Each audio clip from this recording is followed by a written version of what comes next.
j'enregistre, voilà, c'est bon. Bah, Seigneur, nous voulons te remercier pour cette soirée passée ensemble. Merci pour ta parole qui est la vérité, Seigneur. Merci de nous, ouais, nous sanctifier par cette vérité, par cette parole que tu nous as donnée, non pas pour ouais, qu'on devienne plus intelligent, mais surtout pour nous servir d'exemple, et Mm. nous servir pour notre marche d'aujourd'hui. Nous voulons te dire merci, merci de nous éclairer par ton Esprit Saint, dans le nom de Jésus. Amen. Alors, je vais partager l'écran. Voilà. Il va falloir que je mette.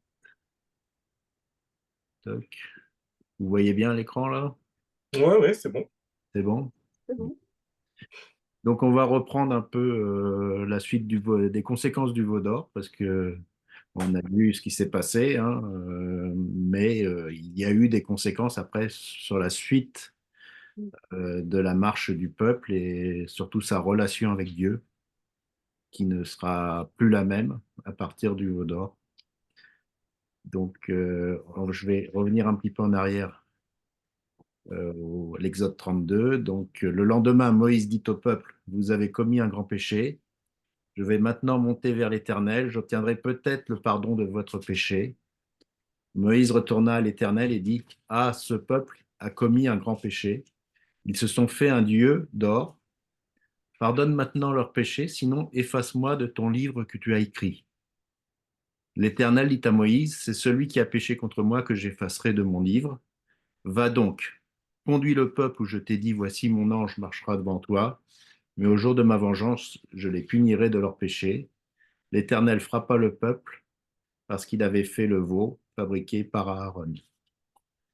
Donc là, on voit deux choses. Déjà, Moïse, le rôle d'intercession de Moïse, donc il avait déjà plusieurs fois intercédé pour le peuple, mais là, Moïse est prêt à perdre carrément son salut, hein, efface-moi de ton livre, pour le peuple. Donc là, il montre à Dieu qu'il est prêt, lui, à se sacrifier pour le peuple. C'est un peu l'image aussi du Messie Mm. qui s'est sacrifié pour sauver le monde entier, pas que le peuple d'Israël, mais le monde entier. Et donc Dieu dit que c'est celui qui seulement qui a péché qui sera puni, mais en fait, la fin, il dit que c'est ainsi que l'Éternel frappa le peuple.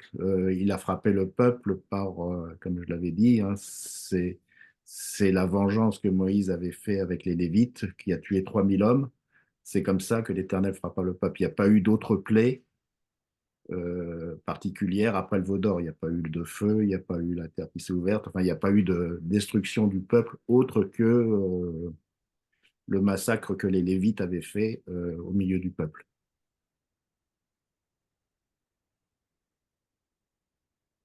Alors, on va faire un petit retour en arrière, et c'est d'ailleurs d'actualité, puisque en ce moment, le peuple d'Israël fête la fête de Shavuot, hein, depuis mercredi. Donc, la fête de Shavuot, c'est la fête des semaines en hébreu. Shavuot, c'est des semaines. C'est les premières récoltes, euh, les premières récoltes qui ont lieu au niveau du blé et de l'orge. Et c'est aussi dans la tradition la fête de la Torah qui a été donnée au peuple d'Israël. C'est la fête du don de la Torah, c'est-à-dire exactement dans l'épisode où on est, euh, y compris le veau d'or, puisque en fait Dieu a donné la Torah, mais Moïse l'a brisé et Dieu va lui redonner les tables du témoignage. Donc, on sait que la Torah a été gravée du doigt de Dieu sur des tables de pierre. On sait que pour cela, il fallait, quand Dieu leur a parlé du haut de la montagne, que le peuple soit uni. Il y avait des bruits et du tonnerre, la montagne embrasée, et il y a eu 3000 morts à cause du veau d'or. Et j'avais mis ça à l'époque en parallèle avec la Pentecôte, enfin la Shavuot, en fait c'est Pentecôte, hein, c'est le nom hébreu de la fête de la Pentecôte, qui veut dire 50 ou 7 semaines après Pâques. Donc c'est la Torah qui est gravée du doigt de Dieu dans notre cœur par le Saint-Esprit, par la venue du Saint-Esprit. Il y avait à l'époque l'unité des disciples, le bruit d'un vent impétueux, des langues de feu, et il y a eu 3000 personnes de sauvées par la prédication de Pierre ce jour-là. Ouh. Un grand parallèle entre la malédiction qu'il y avait eu par le veau d'or, le péché qui avait été donné, donc il y a eu 3000 morts à cause du péché. Et là, quand Dieu a fait réparation par Jésus-Christ, il y a eu 3000 personnes de sauvées. C'est pas anodin qu'ils aient donné le chiffre. 3000 personnes de sauvées le jour de la Pentecôte, le jour du don du Saint-Esprit. Donc, je voulais faire un petit peu ce parallèle parce que quand Dieu, dans la parole, il est dit des chiffres comme ça peut être 3000, comme ça aurait pu être 30 ou 3 millions, on ne sait pas, mais quand il y a un chiffre qui apparaît et qu'il apparaît en parallèle dans des passages différents, il y a quelque chose à comprendre. Il y a un parallèle à faire entre la Shavuot de l'époque de Moïse et la Shavuot de l'époque des Actes des Apôtres, qui est en fait le commencement de l'Alliance nouvelle.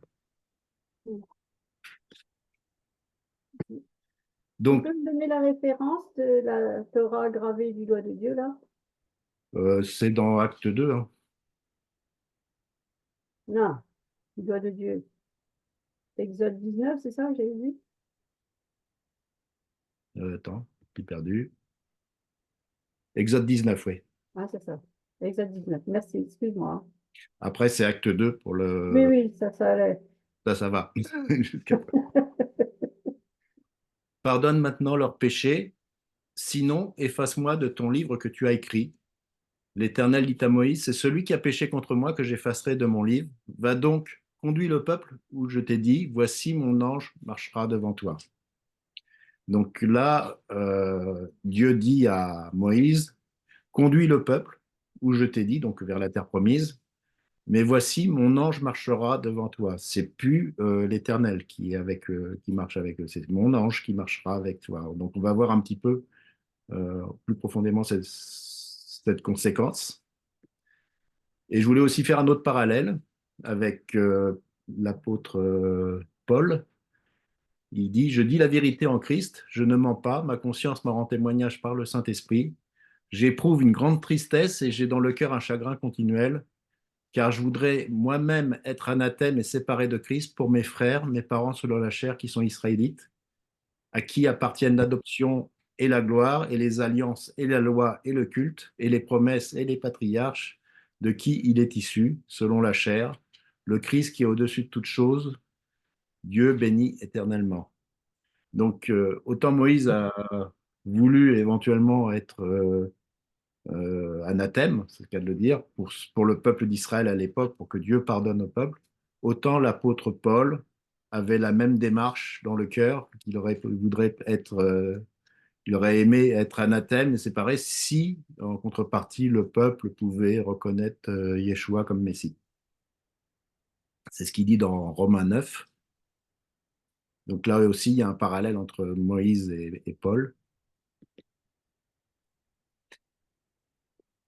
L'Éternel dit à Moïse, va, pars d'ici, toi et le peuple que tu as fait sortir du pays d'Égypte.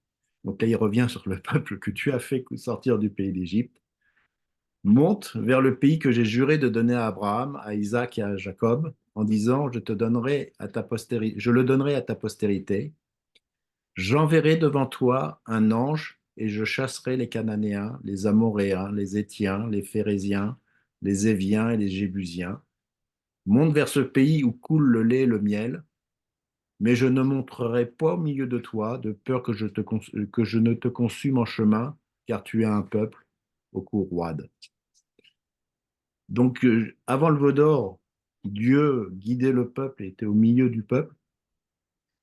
Après le veau d'or, Dieu dit, je ne me montrerai plus au milieu de toi, de peur que je te consume en chemin et que tu aies un peuple au cou roide. Donc, ils ont perdu, je disais, c'était le péché original d'Israël, le veau d'or. Comme Adam et Ève ont perdu leur relation privilégiée avec Dieu, avec le péché au Jardin d'Éden, bah, Israël a perdu sa relation privilégiée avec Dieu euh, à cause du veau d'or, où Dieu ne sera plus au milieu du peuple. Mais enfin, il n'a pas quand même abandonné le peuple, et c'est ce qu'on va voir. En fait, Dieu ne veut plus.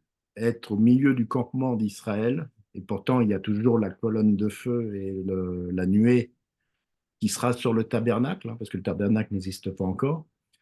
Mais ce sera, et Moïse va le montrer très clairement, à côté du camp, c'est-à-dire ce ne sera pas au milieu du camp, mais ce sera en dehors du camp. Voici, alors ça c'était dans Exode 23, voici j'envoie un ange devant toi pour te protéger en chemin et pour te faire arriver au lieu que j'ai préparé. Tiens-toi sur tes gardes en sa présence et écoute sa voix. Ne lui résiste pas parce qu'il ne pardonnera pas vos péchés, car mon nom est en lui. Si tu écoutes sa voix et si tu fais tout ce que je te dirai, je serai l'ennemi de tes ennemis et l'adversaire de tes adversaires. Mon ange marchera devant toi et te conduira chez les Amoréens, les Hétiens, les Phéréziens, les Cananéens, les Éviens et les Jébusiens, et je les exterminerai. Donc là, c'était déjà avant le péché. Il parle d'un ange qui est l'ange de l'Éternel, hein. C'est le fameux, je sais pas, j'avais envoyé un enseignement là-dessus sur Métatron, c'est-à-dire c'est l'ange de Dieu qui porte le nom de Dieu, mais qui est distinct de Dieu quand même, qui est l'image en fait du Messie, Mm. qui est c'est Dieu et qui est distinct de Dieu, quoi. Et par contre, il y a aussi c'est l'image aussi du Saint-Esprit, puisqu'il ne faut pas lui résister non plus, et écoute sa voix surtout. Tiens-toi sur tes gardes en sa présence, écoute sa voix et ne lui résiste pas. Mais si tu écoutes sa voix, si tu fais tout ce que je te dirai, je serai l'ennemi de tes ennemis, l'adversaire de tes adversaires. C'est aussi un ange exterminateur de tous les ennemis de Dieu. C'est lui qui fera la réussite du peuple en exterminant tous les ennemis qui seront contre le peuple. Lorsque le peuple eut entendu ces sinistres paroles, quand Dieu disait qu'il n'allait pas monter avec eux, et personne, il fut dans la désolation, et personne ne mit ses ornements. Et l'Éternel dit à Moïse, dis aux enfants d'Israël, vous êtes un peuple en cour roide, ça fait 3 fois qu'il le dit, hein. Si je montais un seul instant au milieu de toi, je te consumerais. Ôte maintenant tes ornements de dessus toi, et je verrai ce que je te ferai. Les enfants d'Israël se dépouillèrent de leurs ornements en s'éloignant du mont Horeb. Donc là, il y a l'image, donc on voit qu'il y a une repentance au niveau du peuple, hein, puisque il fut dans la désolation, donc il est dans un esprit de repentance. Et personne ne mit ses ornements. Alors les ornements, on en a déjà parlé, c'était les fameux ornements égyptiens que l'on mettait à ses oreilles, qui étaient à la fois des porte-bonheur, mais aussi à la fois un lien avec l'Égypte, c'est-à-dire avec sa vie ancienne, avec sa vie de servitude. Et là, donc Dieu dit, vous êtes un peuple courade, si je monte au milieu de toi, je te consumerai. Maintenant, ôte, c'est un ordre, tes ornements de dessus de toi. C'est-à-dire, autrement dit, Dieu demande au peuple de tirer un trait définitif avec leurs racines égyptiennes. C'est-à-dire que ces ornements, maintenant, ne soient plus sur toi, ôte les ornements, et je verrai ce que je ferai. Donc voilà, il y a encore l'interrogation euh, de ce que Dieu pourrait faire au peuple s'il continuait à être dans la rébellion. Et les enfants d'Israël se dépouillèrent de leur ornement en s'éloignant du mont Horeb. Et c'est une image aussi de notre repentance, c'est-à-dire on doit se dépouiller. C'est Paul qui dit qu'on doit se dépouiller du vieil homme. Et ben là, les enfants d'Israël ont dû se dépouiller de leur ornement, qui étaient les ornements égyptiens, bien sûr, hein, donc de la vie idolâtre et de servitude qu'ils avaient à l'époque.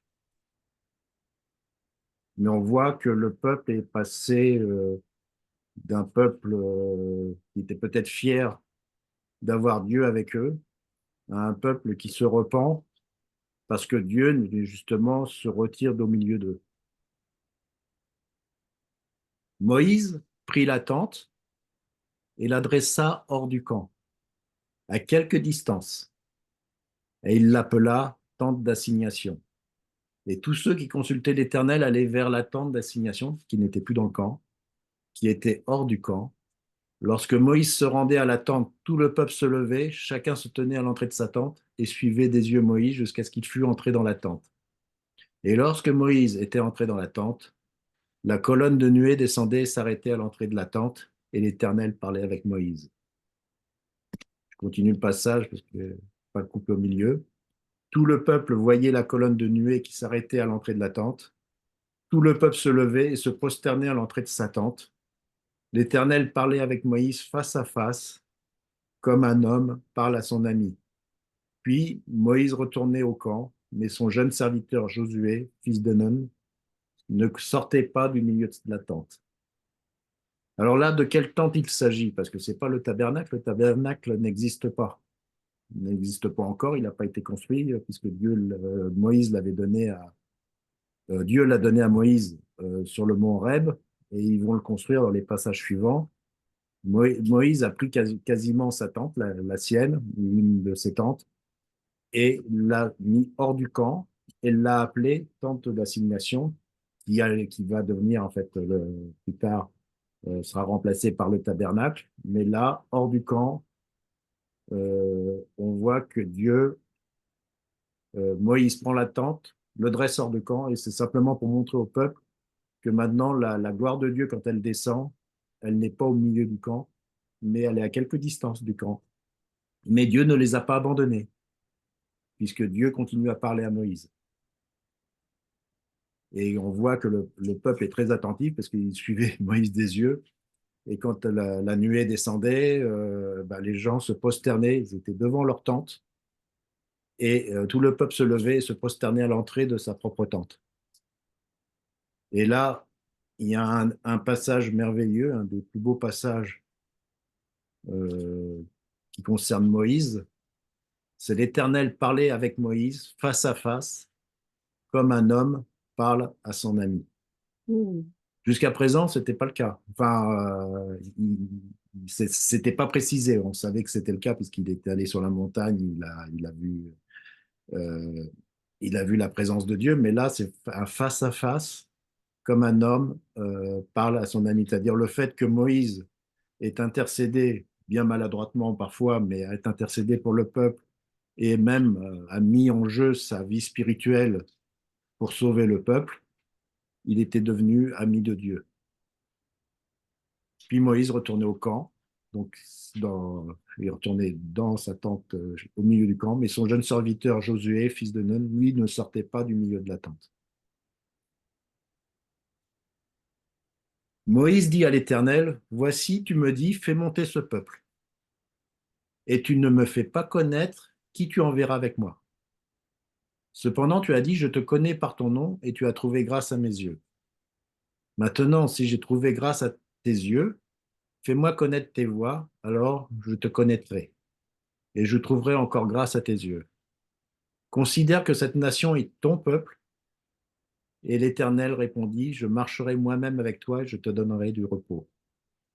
Donc on voit que là, il y a un moment de flottement après le veau d'or. C'est que Dieu lui a dit, vas-y, fais monter ton peuple vers le pays que je t'avais indiqué. Et Moïse dit, non, tu me dis, fais monter ce peuple, mais tu me fais pas connaître qui tu enverras avec moi pour le guider, c'est-à-dire pour guider ce peuple.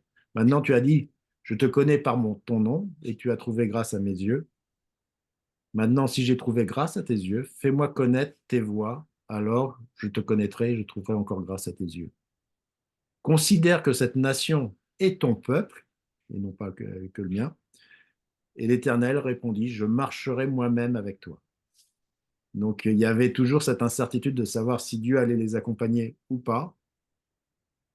Et en fait, Moïse là intercède en disant, moi, si t'es pas avec moi, je reste sur place. Hein. Je peux pas aller plus loin. C'est-à-dire, c'est pareil pour notre vie chrétienne. Hein. Si tu ne me fais pas connaître tes voies, je tâtonne, quoi. Et là, si fais-moi connaître tes voies, alors je te connaîtrai, je trouverai encore grâce à tes yeux. Donc, il demande vraiment à Dieu que l'ange de l'Éternel continue à marcher lui-même avec Moïse. Et je te donnerai, donc, et Dieu dit, je marcherai moi-même avec toi et je te donnerai du repos. Ça rejoint la parole de Jésus, venez à moi, vous tous qui êtes fatigués et Oui. chargés, prenez mon joug sur vous et mes instructions, et je vous donnerai du repos. Et c'est-à-dire, c'est pas une charge, c'est-à-dire le peuple, c'est une charge pour Moïse, mais là, avec si l'Éternel marche lui-même avec Moïse, il lui donnera du repos. C'est ce que Moïse craignait, c'est que il se retrouve tout seul, abandonné en plein milieu du désert avec ce peuple au cou roide. Et Moïse lui dit, si tu ne marches pas toi-même avec nous, ne nous fais pas partir d'ici. Donc, il était très clair, hein, en disant, si tu n'es pas avec nous, nous on reste là, on fait grève, on bouge plus. Comment sera-t-il donc certain que j'ai trouvé grâce à tes yeux, moi et ton peuple? Ne serait-ce pas quand tu marcheras avec nous et quand nous serons distingués, moi et ton peuple, de tous les peuples qui sont sur la face de la terre? Et l'Éternel dit à Moïse, je ferai ce que tu me demandes, car tu as trouvé grâce à mes yeux et je te connais par ton nom. On voit là vraiment un amour extrême de Dieu vis-à-vis de Moïse, qui dit, je ferai ce que tu me demandes. C'est Dieu qui dit, je ferai ce que tu me demandes. C'est le monde à l'envers. Car tu as trouvé grâce à mes yeux. Donc il a vraiment trouvé un peu comme Abraham quand il a marché par la foi et qu'il a trouvé, quand il a sacrifié Isaac, il a failli sacrifier Isaac, il avait trouvé grâce aux yeux de Dieu. Et ben là, Moïse, le fait qu'il ait tout ce qu'il a fait pour le peuple a trouvé grâce aux yeux de Dieu. Et il dit maintenant, je te connais par ton nom. C'était des phrases qu'on n'entendait pas au début de l'Exode. Et l'Éternel dit à Moïse, taille 2 tables de pierre comme les premières. Donc là, cette fois-ci, c'est plus Dieu qui les taille, c'est Moïse qui va les tailler. Et j'y écrirai les paroles qui étaient sur les premières tables que tu as brisées. Sois prêt de bonne heure et tu monteras dès le matin sur la montagne de Sinaï et tu te tiendras là devant moi, sur le sommet de la montagne. Que personne ne monte avec toi et que personne ne paraisse sur toute la montagne et même que ni brebis ni bœuf ne pèsent près de cette montagne. Donc on revient au début, au démarrage, quand Dieu a donné les 10 paroles, où là il redemande les tables, il va refaire l'alliance et il y a les mêmes conditions que personne ne paraît. Donc il n'y a que Moïse qui peut aller sur la montagne. Et Moïse tailla donc les 2 tables de pierre comme les premières. Il se leva de bon matin et monta sur la montagne de Sinaï, selon l'ordre que l'Éternel lui avait donné, et il prit dans sa main les 2 tables de pierre. Donc il remonte.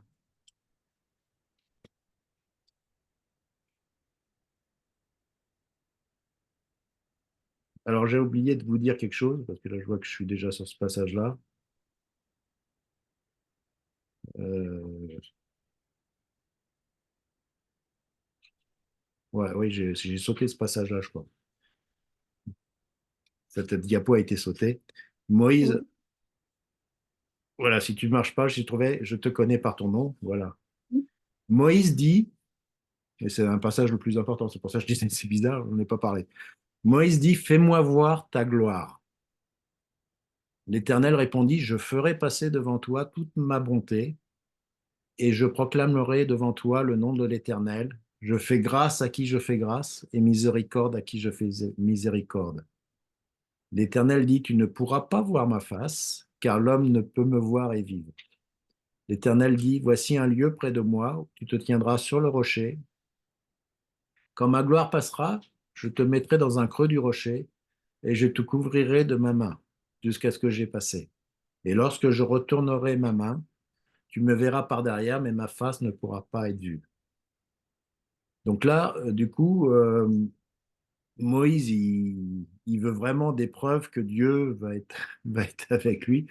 Et là, il demande carrément de voir, mais il n'y a pas beaucoup d'hommes qui ont demandé ça, de voir la gloire de Dieu, de voir Dieu face à face. En fait, il veut voir Dieu face à face.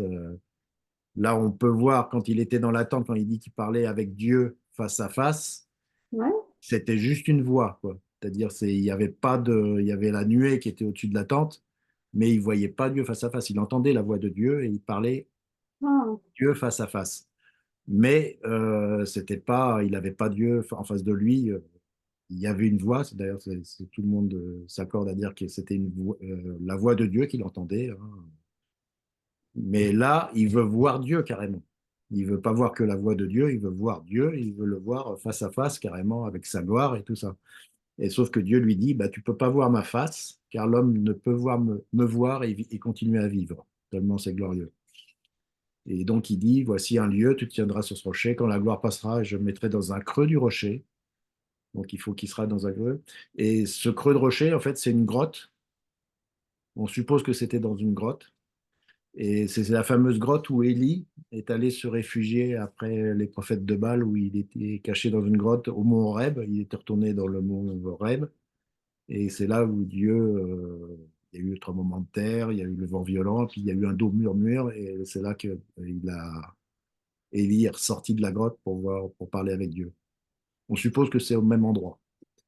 Donc Dieu le couvre de sa main, et donc voilà, ça c'est le plan.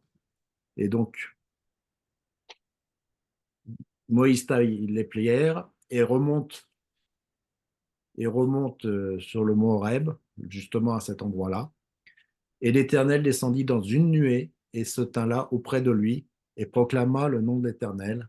Et l'Éternel passa devant lui, donc de manière glorieuse. Hein. Ça, il s'écria, l'Éternel, l'Éternel, Dieu miséricordieux et compatissant, lent à la colère, riche en bonté et en fidélité, qui conserve son amour jusqu'à 1000 générations, qui pardonne l'iniquité, la rébellion et le péché, mais qui ne tient pas le coupable pour innocent, et qui punit l'iniquité des pères sur les enfants et sur les enfants des enfants jusqu'à la troisième et la quatrième génération. Donc là, c'est Dieu qui s'autoproclame, hein, puisque il est marqué l'Éternel, l'Éternel, donc c'est bien Yahweh, Yahweh, hein. Dieu miséricordieux et compatissant, donc c'est les caractères de Dieu, miséricordieux, compatissant, lent à la colère, riche en bonté et en fidélité, qui conserve son amour jusqu'à 1000 générations, ça peut dire pour toujours, et qui pardonne l'iniquité, la rébellion et le péché, mais qui ne tient pas le coupable pour innocent, bien sûr, celui qui ne se repent pas n'est pas innocent, et il punit l'iniquité des pères qui ne se sont pas repentis sur les enfants jusqu'à la troisième et quatrième génération. Donc, c'est un Dieu juste, mais c'est surtout d'abord un Dieu bon, miséricordieux et compatissant. Donc voilà Dieu qui se présente à Moïse dans la gloire. Et j'ai pas pu m'empêcher de penser à un autre passage que tout le monde connaît, Matthieu 17, où c'est aussi la gloire de Dieu. 6 jours après, Jésus prit avec lui Pierre, Jacques et Jean, son frère, et il les conduisit à l'écart sur une haute montagne. Là aussi, c'est sur une haute montagne. Il fut transfiguré devant eux, son visage resplendit comme le soleil, et ses vêtements devinrent blancs comme la lumière. Et voici Moïse et Élie leur apparurent, s'entretenant avec lui. Donc c'est vraiment la gloire du Fils de Dieu, là, qu'on voit. Et là, on retrouve Moïse, qui a participé à ce passage-là, bien qu'il soit mort. C'est des passages assez étranges où on voit que Élie et Moïse ont pu parler lors de la transfiguration, à s'entretenir avec le Fils de Dieu, Jésus. Et comme il parlait encore, une nuée lumineuse les couvrit. Et voici une voix fit entendre de la nuée ces paroles. Celui-ci est mon fils bien-aimé en qui j'ai mis toute mon affection. Écoutez-le. Lorsqu'ils entendirent cette voix, les disciples tombèrent sur leurs faces et furent saisis d'une grande frayeur. Mais Jésus, s'approchant, les toucha et dit, levez-vous, n'ayez pas peur. Ils levèrent les yeux et virent que Jésus seul. Comme ils descendaient de la montagne, Jésus leur donna cet ordre. Ne parlez à personne de cette vision jusqu'à ce que le Fils de l'homme soit ressuscité des morts. C'est-à-dire jusqu'à ce que le plan soit complètement accompli, de la rédemption soit complètement accompli. Donc on voit que la gloire de Dieu, qui est à la fois qui était sur le Sinaï, où Dieu dit qu'il est miséricordieux, mais qui ne tient pas le coupable pour innocent, ben, il a donné sa justice, enfin il a assouvi sa justice par Jésus-Christ en disant ben, vraiment que tous ceux qui veulent se repentir peuvent se repentir et peuvent accepter le sacrifice de Jésus pour réparation de leurs péchés. Je ne sais pas si vous avez des questions jusqu'à présent. Tout va bien? C'est bon pour Tout va moi. bien.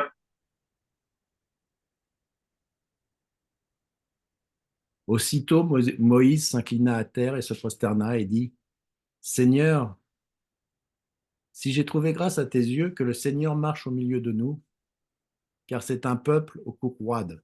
Alors maintenant, c'est Moïse qui le dit. Dieu l'avait dit deux, trois fois. Maintenant, c'est dit, marche au milieu de nous, car on est un peuple et c'est un peuple au cou roide. Pardonne nos iniquités et nos péchés et prends-nous pour ta possession. Là, Moïse donne carrément le peuple d'Israël, comme nous, on a pu donner notre vie à Jésus. Là, Moïse donne sa vie et celle du peuple d'Israël à Dieu. C'est-à-dire, prends-nous pour ta possession. C'est-à-dire qu'on soit, voilà, maintenant, notre vie t'appartient. Pardonne nos iniquités et nos péchés, parce que nous sommes, ouais, effectivement, c'est un peuple courroide. Et l'Éternel dit, répondit, voici, je traite une alliance. Donc, c'est vraiment l'image de la conversion, là. C'est si j'ai trouvé grâce à tes yeux, ben marche au milieu de nous. Bon, nous sommes pécheurs, hein, nous sommes un peuple courroide, mais pardonne nos iniquités et nos péchés et prends-nous pour ta possession. Et là, Dieu dit, je traite une alliance. Je ferai en présence de tout ton peuple des prodiges qui n'ont eu lieu dans aucun pays et chez aucune nation. Tout le peuple qui t'environne verra l'œuvre de l'Éternel, et c'est par toi que j'accomplirai des choses terribles. Là, il parle de Moïse. Prends garde à ce que je t'ordonne aujourd'hui. Voici, je chasserai devant toi les Amoréens, les Cananéens, les Hétiens, les Phéréziens, les Helviens et les Jébusiens.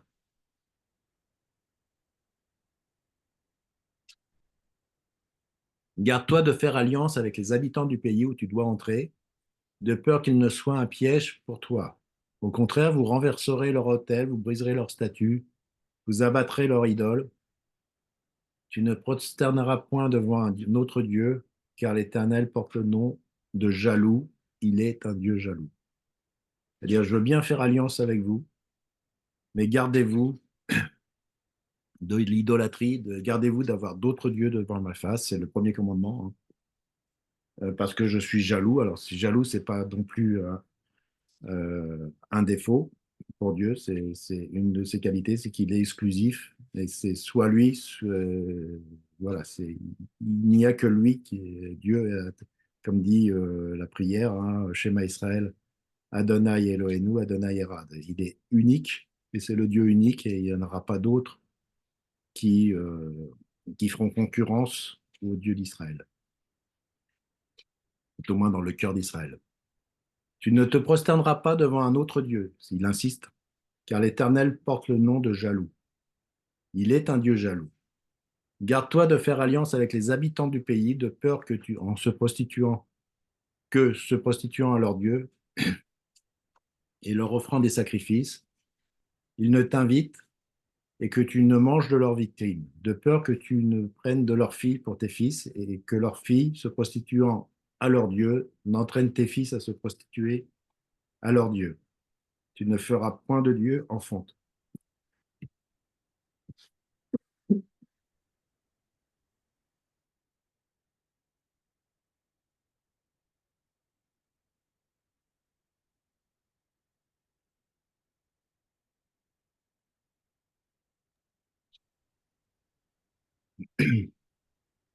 Donc là, on voit, ça y est, je m'étouffe encore. Là, on voit que Dieu met en garde les enfants d'Israël sur les alliances avec les peuples étrangers. On voit que ce sera de façon une des causes du péché. On verra aussi au niveau de Madian et tout ça.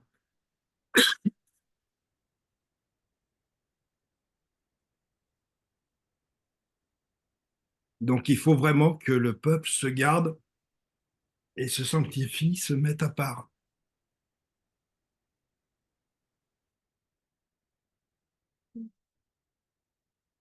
Oui,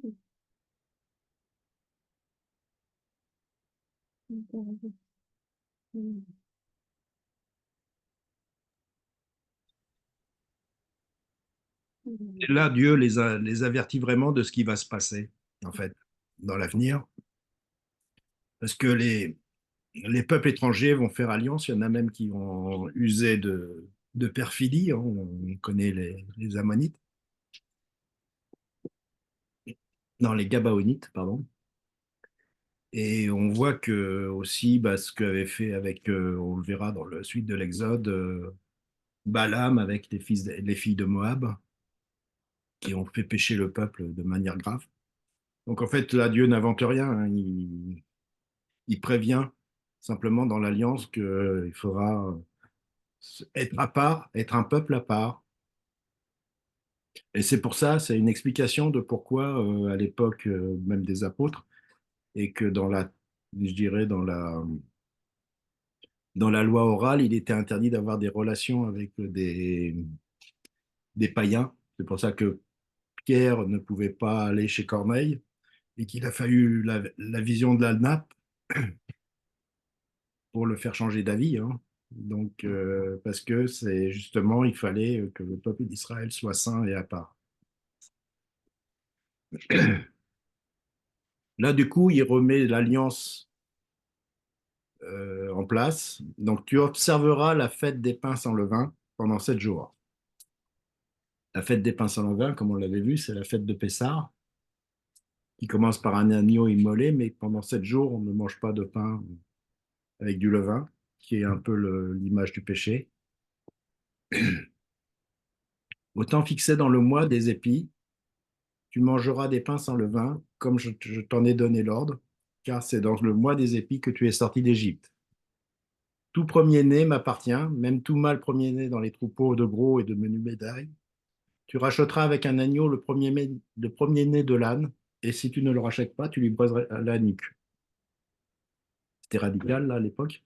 Donc, en fait, depuis qu'il y a eu la mort des premiers-nés en Égypte, tout mâle premier-né, que ce soit des animaux ou des hommes, appartiennent à Dieu et doivent être rachetés.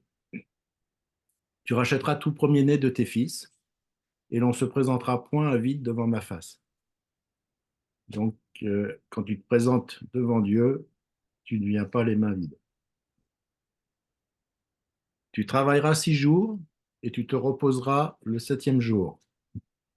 Tu te reposeras même au temps du labourage et de la moisson. Donc là, c'est encore une rappel du Shabbat et une des fêtes de l'Éternel, hein. Donc la première fête, c'est Pessah. Là, il parle du Shabbat, qui est une fête, je dirais, toutes les semaines, où tu dois te reposer, enfin, tu dois célébrer le Dieu d'Israël. Après, il y a la fête des semaines, donc c'est la Shavuot, hein, c'est en ce moment. Tu célébreras la fête des semaines, les prémices de la moisson du froment et la fête de la récolte à la fin de l'année. La fête de la récolte à la fin de l'année, c'est Sukkot, c'est ce qu'on appelle la fête des tentes, la fête des tabernacles. 3 fois par an, tous les mâles se présenteront devant le Seigneur, l'Éternel, Dieu d'Israël. Donc 3 fois par an, c'est des saintes convocations. On appelle ça, on dit que c'est des fêtes, mais en fait, c'est des convocations. Il y a 3 convocations dans le peuple d'Israël, dans l'Alliance. Il y a une convocation pour Pâques, une convocation pour Shavuot, pour la Pentecôte, et une convocation pour la fête des tabernacles. C'est les 3 fêtes de pèlerinage. Et il y a aussi une quatrième convocation qui est toutes les semaines, qui est le Shabbat, où tu te reposeras et tu feras un jour de sécession pour honorer le Seigneur. Voilà le fondement de l'alliance que Dieu a donné à son peuple, là, où il dit tous les mâles se présenteront devant le Seigneur, l'Éternel Dieu d'Israël. Car je chasserai les nations devant toi et j'étendrai tes frontières et personne ne convoitera ton pays pendant que tu monteras pour te présenter devant l'Éternel ton Dieu 3 fois par an. Donc, et Dieu dit même que pendant que tu feras ça, personne ne convoitera tes frontières, et etc., etc. Et tu peux te présenter devant l'Éternel 3 fois par an. Il n'y aura personne qui viendra t'attaquer pendant ce moment-là.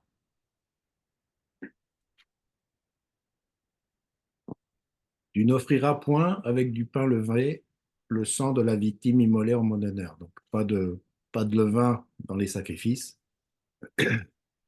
Et le sacrifice de la fête de Pâques ne sera point gardé pendant la nuit, jusqu'au matin. Tu apporteras à la maison de l'Éternel, donc là déjà il fait allusion alors au tabernacle, mais aussi au futur temple, ton Dieu, les prémices des premiers fruits de la terre. Tu ne feras point cuire un chevreau dans le lait de sa mère. Alors là, ça tombe comme un cheveu sur la soupe.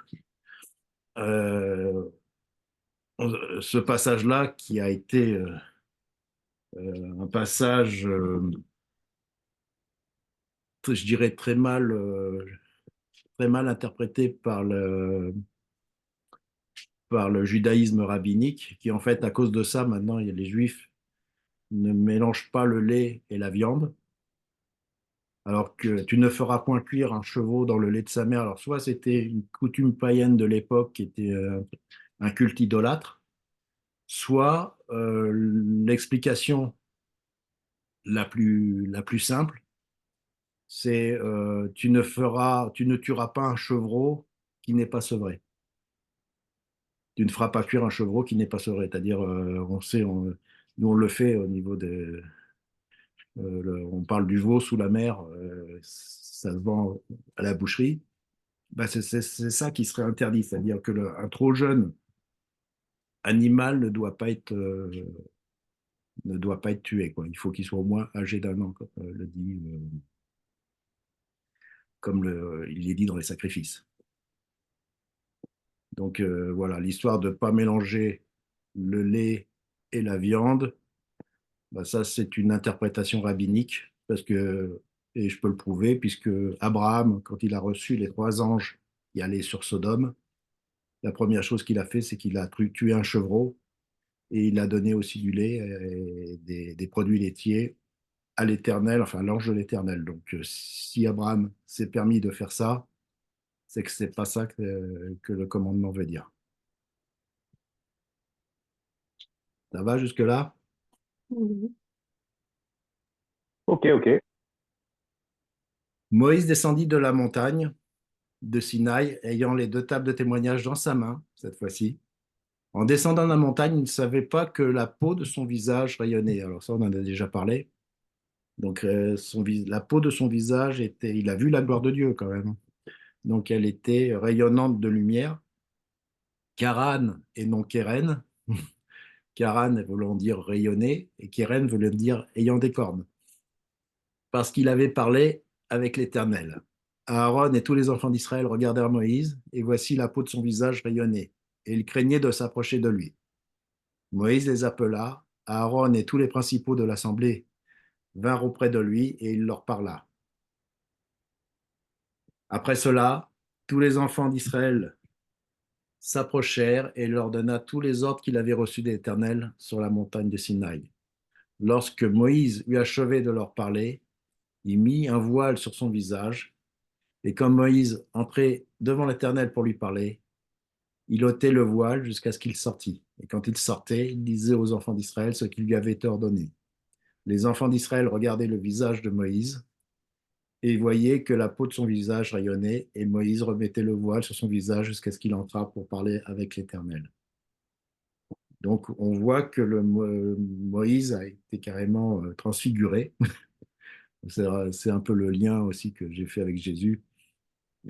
Quand il voit la gloire de Dieu, on est transfiguré et vraiment on a le visage qui rayonne. Et par contre, il y a une image aussi là qui est claire, c'est que Dieu ne parle plus directement au peuple. Dieu ne parle plus directement au peuple.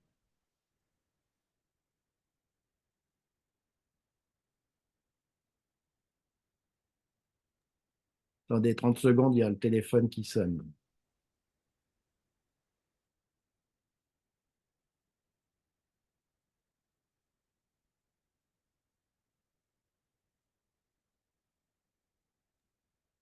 On a oublié de le retirer, celui-là. Donc oui, l'idée importante, c'est que Dieu ne parle plus directement au peuple. Il faut un médiateur. Et là, le médiateur, clairement, c'est Moïse. Et il est parlé du voile, que d'ailleurs c'est dit dans le Nouveau Testament, hein, que le peuple d'Israël, que le voile de Moïse, c'est aussi le voile qui était sur le peuple d'Israël. Et en fait, euh,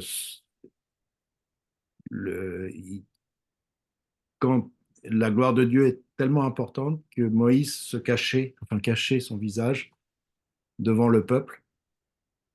Faut pas, justement, il y avait la gloire de Dieu était tellement, il y avait comment dire, un fossé entre le peuple et ce que Moïse vivait avec Dieu, quoi. Et franchement, à chaque fois qu'il était en contact avec Dieu, qu'il entendait la voix de Dieu, qu'il y avait la nuée au-dessus de sa tente, et même au niveau du tabernacle après, il ôtait ce voile pour être devant Dieu, mais dès qu'il sortait à l'extérieur, il mettait ce voile parce que la gloire de Dieu était trop forte pour le peuple. Et vraiment, c'est le rôle du médiateur, hein. C'est que vraiment, Moïse, après avoir intercédé pour le peuple, est devenu euh, l'intermédiaire ou le médiateur entre Dieu et le peuple. Et voilà, j'ai fini l'Exode 34, hein. On a vu les deux passages des conséquences du veau d'or. Donc, les conséquences, c'est que Dieu ne parle plus directement au peuple, mais ne parle qu'à Moïse. Et par contre, Dieu est miséricordieux, il est lent à la colère et il a pardonné au peuple et il continue par l'intermédiaire de l'ange éternel, il continuera à guider le peuple parce que Moïse lui a demandé, hein, lui a supplié qu'il continue à être là, sinon ça ne servait plus à rien qu'il continue dans le désert. Et voilà, et Dieu, du coup, a renouvelé l'alliance qu'il avait faite et il a signé son contrat en disant, voilà, je fais ça, mais je ne tolérerai plus un autre Dieu devant ma face et vous ferez mes trois convocations solennelles et vous respecterez le Shabbat. Voilà ce qu'il a demandé au peuple et c'était les conditions pour lesquelles il continuait à marcher devant eux jusqu'aux prochaines péripéties. Je ne sais pas si vous avez des questions, moi j'ai fini, mais pour une fois j'ai fait en 45 minutes, c'est bien ça. C'est un veau gras, c'est pas un chevreau. De quoi? Il a un veau gras avec quoi aussi? Ouais, c'est un veau gras, c'est pas un chevreau qui l'a tué, Abraham. C'est un veau gras avec du lait. Mais c'est pareil, c'est de la viande. Mhm. Voilà, voilà. Vous avez des questions? Pas moi. Pas moi non plus. Bon, bah écoutez, ça va alors. Je, je vais couper l'enregistrement. Euh, couper le diaporama déjà.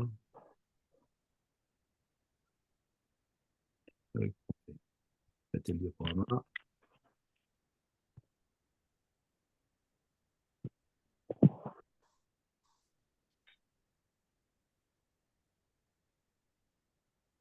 C'est fait? Alors, attends. Ouh là là. Où arrêter l'enregistrement et le partage.